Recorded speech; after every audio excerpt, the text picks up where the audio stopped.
O açúcar no final da Idade Média era um produto raríssimo que constava até de testamentos. Os portugueses aprenderam com os árabes a produção do açúcar.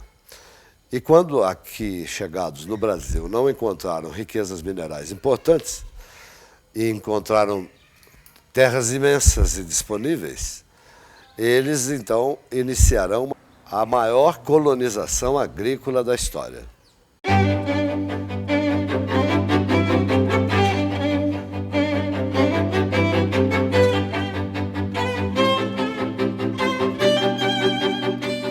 As primeiras mudas de cana-de-açúcar vieram para o Brasil em 1532, na expedição de Martim Afonso de Souza.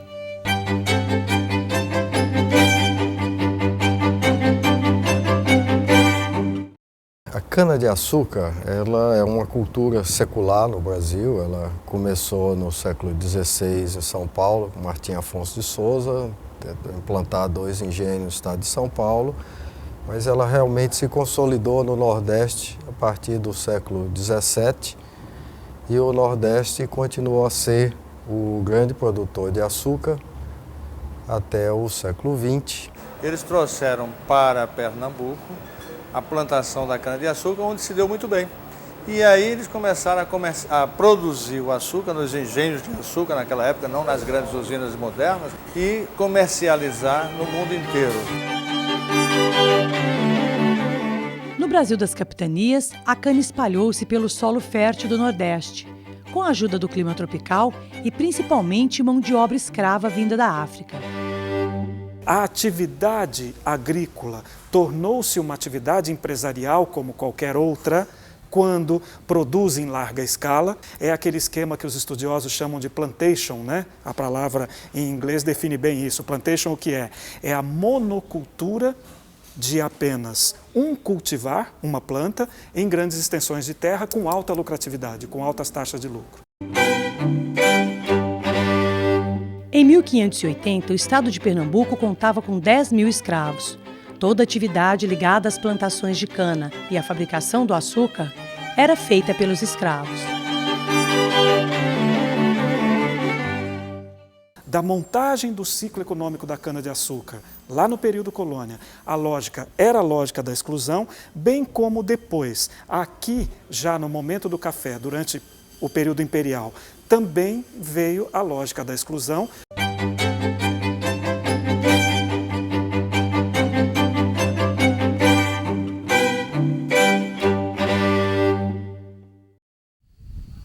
Muita cana, nunca tinha visto cana em toda a minha vida. Depois a gente olha a cana, né?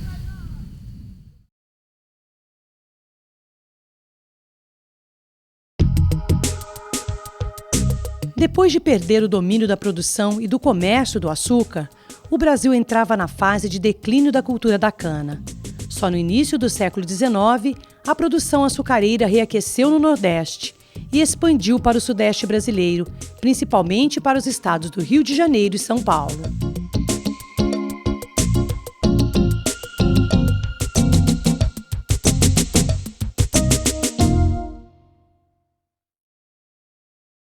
É verdade que nós perdemos espaço na medida em que, tecnologicamente, nós tivemos a nossa economia um pouco inviabilizada por conta do terreno acidentado, que é a região da mata pernambucana, que é onde se concentra, digamos, a produção açucareira. A Zona da Mata, no Nordeste brasileiro, se manteve como a mais importante área produtora de açúcar do mundo até meados do século XVII. E aí descobriram que nesta região de Ribeirão Preto existiam terras fabulosas, profundas, de latossolo vermelho, que os imigrantes italianos chamaram de terra rossa. Nas terras vermelhas, a cultura do café cede lugar para a cana-de-açúcar. A cultura canavieira espalha-se pelo centro-sul do Brasil, principalmente no estado de São Paulo. A cana, nas últimas décadas, transformou a região de Ribeirão Preto em um grande centro produtor. Ribeirão Preto é o coração da indústria sucroalcooleira brasileira. Não só porque tem aqui grandes usinas, mas até mais importante, porque aqui é o centro industrial e de conhecimento, onde se desenvolveu a tecnologia, os fabricantes de equipamentos.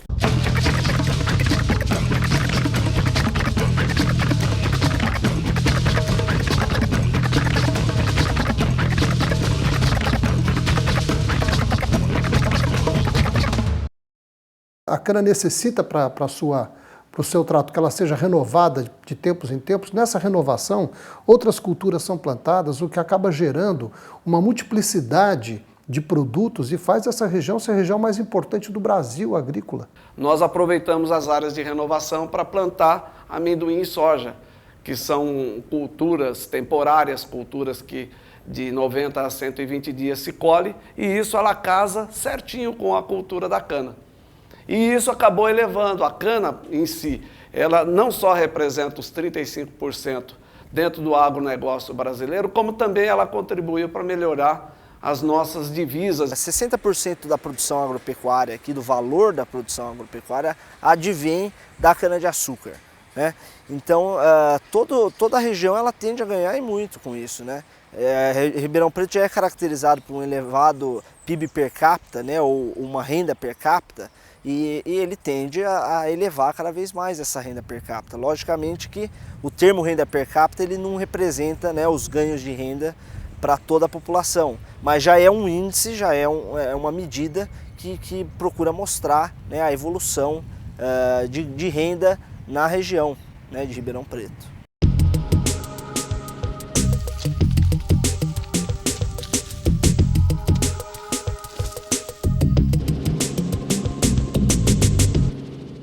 A industrialização da cana, ela gera alguns subprodutos que, se bem manejados, eles permitem você melhorar muito a produtividade. Apesar de ser uma tecnologia conhecida, ela não é uma tecnologia totalmente aplicada nas usinas, porque requer um certo investimento, um certo cuidado no uso, mas que resulta num aproveitamento mais consistente. Os compradores de certificados vão estar preocupados com a existência no longo prazo dessas empresas. E a preocupação está ligada ao conceito de sustentabilidade. E hoje a sustentabilidade de uma empresa ela é definida em vários aspectos: o social, o ambiental, o econômico, o de recursos humanos. As exigências do mercado exportador obrigaram o setor a investir em novas tecnologias e mão de obra especializada. Mais da metade da produção brasileira de açúcar é exportada. Atualmente, o açúcar brasileiro, ele tem na Rússia, no Canadá, na Índia, na África, os seus mercados predominantes, né? Mas açúcar todo mundo consome, né? Então, o mundo é o nosso mercado potencial, né? O Brasil é um dos países que defendem a ampliação do livre comércio do açúcar. Em 2005, a Organização Mundial do Comércio conseguiu derrubar as barreiras impostas pela Comunidade Europeia. Esses mercados são protegidos, eles são subsidiados e eles não deixam de jeito nenhum o Brasil entrar. Então nós não temos essa ideia de exportar para esses países, mas sim de ocupar o espaço que a Europa vai abrir na medida em que ela se retrai com a exportação do seu açúcar.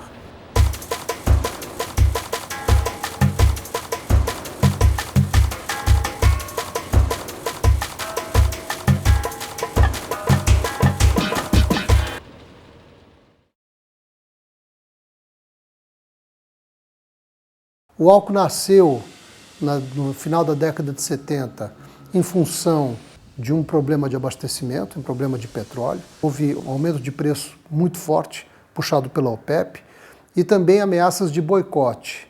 Essas ameaças de boicote e esses preços fizeram com que os países todos procurassem alternativas, e a alternativa que o Brasil achou a mais viável foi o álcool.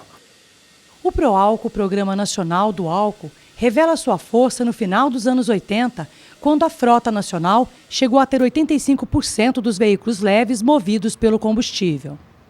Quando houve um aumento dos preços do açúcar no mercado interno, os usineiros desabasteceram o país. E isso gerou uma desconfiança dos consumidores do álcool. Essa desconfiança agora que está sendo revertida, depois de 20 anos. A instabilidade política do governo e os interesses comerciais das usinas desestimularam o fornecimento constante do álcool. Com a falta do combustível no mercado, o pró-álcool ficou desacreditado. Com o petróleo, consequentemente com a gasolina muito barata, houve um desestímulo ao álcool. E esse desestímulo acabou afetando não só o consumidor, mas também o produtor.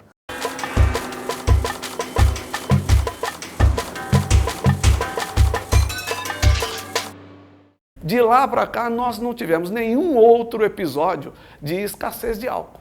Pelo contrário, hoje nós estamos sendo vitrine para o mundo. Na verdade, o Japão, que está com índices de poluição nas suas regiões urbanas altíssimo, ele já está copiando o nosso programa de mistura carburante.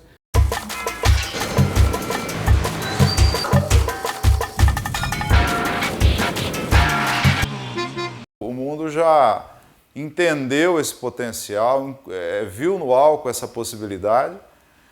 E o que hoje mais se discute é a questão de fornecimento, realmente ser um fornecimento firme. Nós fizemos um terminal específico para álcool, com tanques grandes que possam ter um pulmão para recepção de álcool bastante grande, para poder soltar os navios com velocidade, capacidade de elevação também, com bombeamentos grandes. Nós fizemos o primeiro terminal do Brasil, eu acredito que o primeiro terminal do mundo específico para álcool carburante.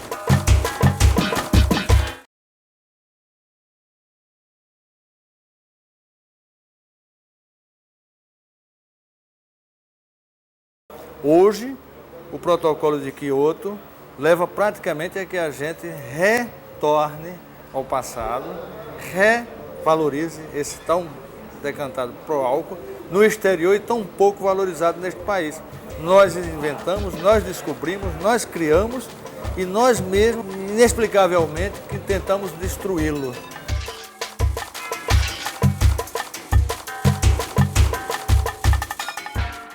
Desde março de 2003, as cidades brasileiras estão recebendo novos automóveis que funcionam com álcool, gasolina ou a mistura desses combustíveis. O veículo com motor flexível pode resgatar a confiança dos brasileiros pelo álcool.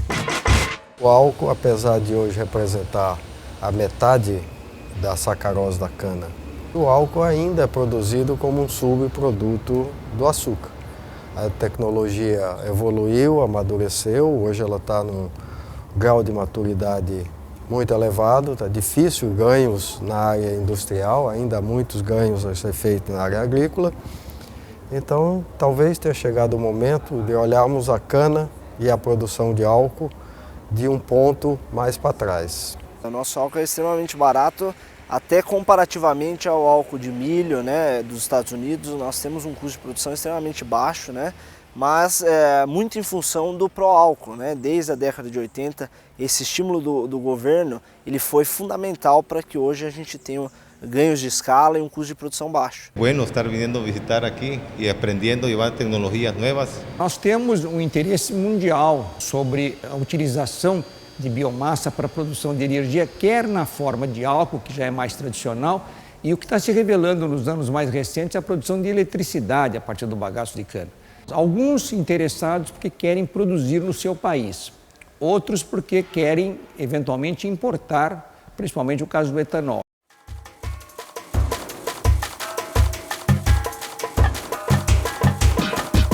Estamos vendo o álcool um pouco mais à frente, ou seja, o álcool como substituto da matéria-prima fóssil, no caso o petróleo, para a área de química. Então esse será o uso nobre do álcool. O que nossa empresa pretende fazer do ponto de vista estratégico é exatamente já pensar no álcool como um valor agregado e não simplesmente uma commodity.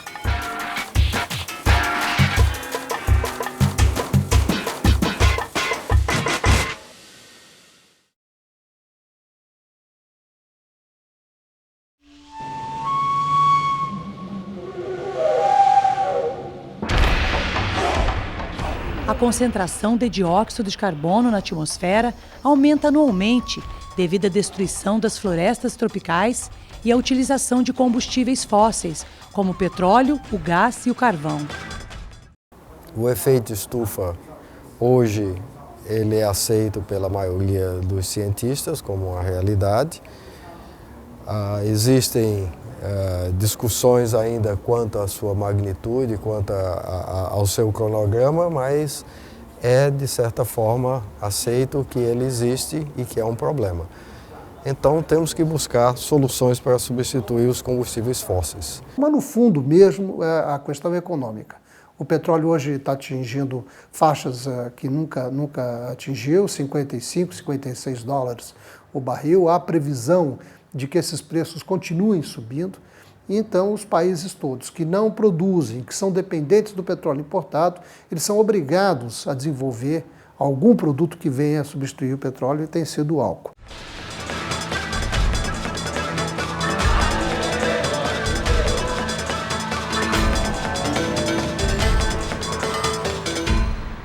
A cogeração de energia já é considerada pelo setor um terceiro produto dentro da cadeia produtiva.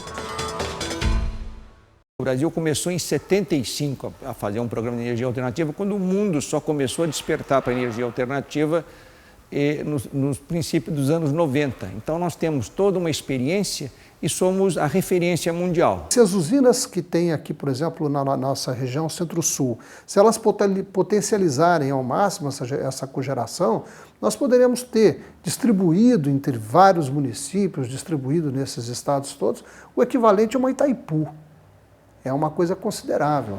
É uma energia que é produzida justamente na entre-safra da energia do sistema elétrico hídrico, porque é na época da seca.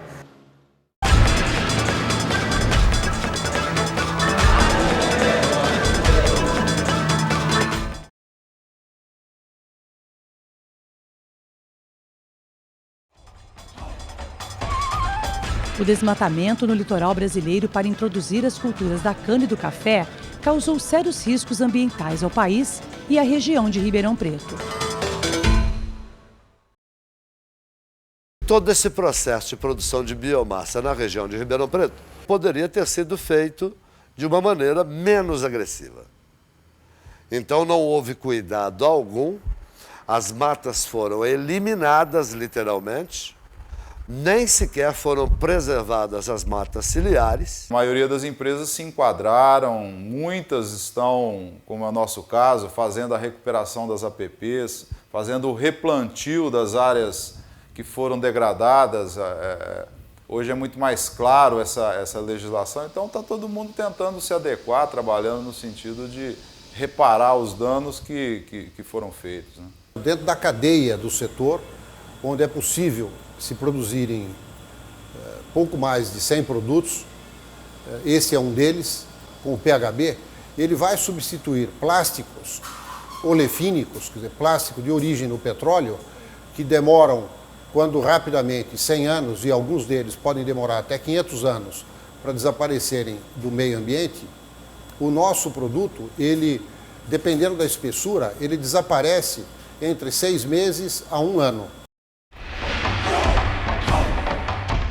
O investimento do setor em pesquisa, orientado pela exigência do mercado internacional, resulta em produtos orgânicos e biodegradáveis e contribui para diminuir o impacto ambiental. Mas o maior desafio dessa economia globalizada está em abrir novas frentes de trabalho. A produção de álcool foi um sucesso, mas ela deveria ser seguido de agregação de valor com a criação daqui na região de um polo álcool-químico. Por que do petróleo se extrai mais de 2.000 produtos e do álcool apenas uma meia dúzia?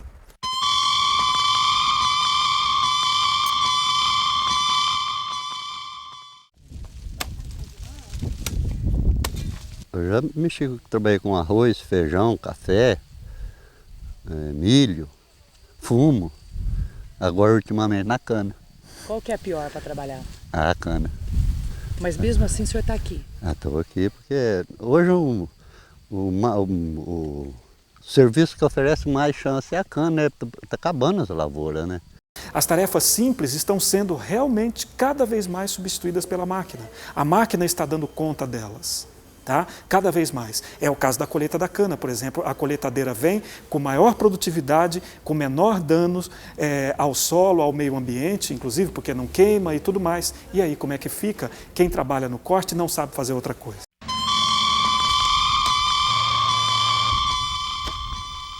Essa cultura da monocultura, essa sociedade monocultural tem que ceder lugar para uma diversificação.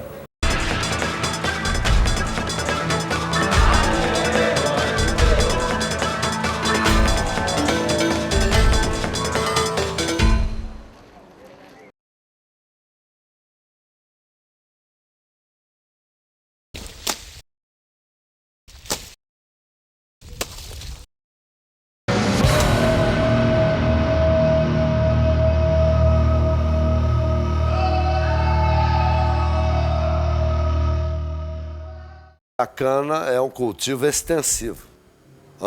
Ele só é lucrativo em grandes áreas. Então, em grandes áreas, a concentração de terra já induz a concentração de renda e de poder. A lucro dá muito, né? Para nós é que dá pouco, né? Mas para os usineiros dá muito, né? Plantio, a colheita, a queima para o corte, a colocação dentro das usinas, o processamento e a venda do produto final, seja álcool ou açúcar, é um sistema de lucros e benefícios altamente direcionado para poucos. Aqueles que sabem adicionar valor de uma forma mais competente vão ganhar mais, né? Mas o setor como um todo ele vem tendo ganhos de renda, né? O setor de serviços, que pode não estar diretamente envolvido com o setor sucroalcooleiro, com atividades do agronegócio, mas por consequência o agronegócio vai gerar um impacto positivo no setor de serviços. A agroindústria sucroalcooleira gera empregos diretos e indiretos, mas não o suficiente para reduzir o desemprego. Quando você coloca a máquina para trabalhar, você está tirando um posto de trabalho de um trabalhador cuja qualificação ele não consegue no mercado de trabalho. Tem que acabar não. É ruim com ele, mas pior sem ele, né? Se acabar, é muita pessoa desempregada. É muito difícil o serviço, né? Emprego, né? Ele não tem estudo, né? Não tem estudo, então fica difícil. O povo pede primeiro grau, curso, e a gente não tem, então a gente tem que pelar pra cana. Não tem pra onde correr. A mecanização do corte da cana gera conflitos social e ambiental. Para alguns estudiosos, a manutenção das queimadas não garante empregos no setor. Muita queimação e muito desemprego, isso é mesmo. O que mantém a queimada aqui não é nem a região de Ribeirão Preto, é a região de Piracicaba, que é totalmente ondulada, que não permite a mecanização tal como aqui. Então não se proíbe a queimada no estado todo para privilegiar regiões menos passíveis de modernização.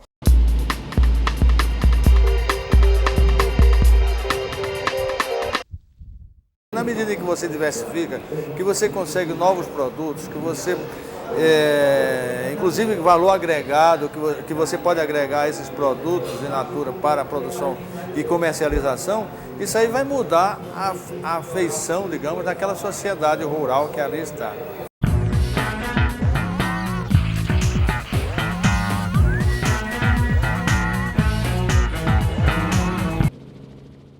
Pegando no caso da nossa região, que não é só Ribeirão, essa gente toda emigrou para cá, deixou as suas regiões de origem, porque não é a região de origem, veio gente do Brasil inteiro para cá, em condições de pobreza. Eu vim de Itaberaba, Bahia.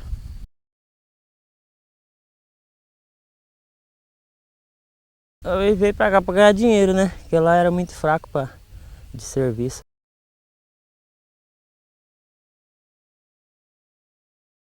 A gente é do Pará. A gente veio para cá em busca de serviço, né? Que lá não tem.